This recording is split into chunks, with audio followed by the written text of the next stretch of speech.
Hello everyone, welcome to Kanen Coffee. Here we have an Andreja Premium Evo Espresso machine.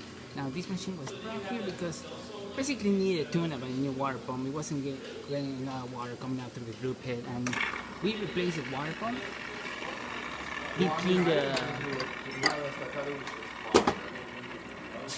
replaced the water pump, pretty much deep cleaned the whole machine, descaled the machine, and as you can see, we're having really good pressure over here. Really good water pressure over here, and now we're gonna do a back flush test. Basically, it's gonna put a stress on the water pump, and we're gonna see how it can go. So,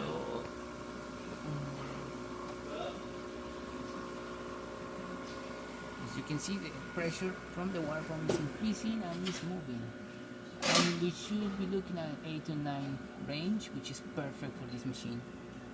Perfect to do espresso. Good pressure coming out of here. And there you have it. Andreja Premium working once again. So thank you for preparing with Kanen Coffee, and please subscribe to our channel for more content like this every day.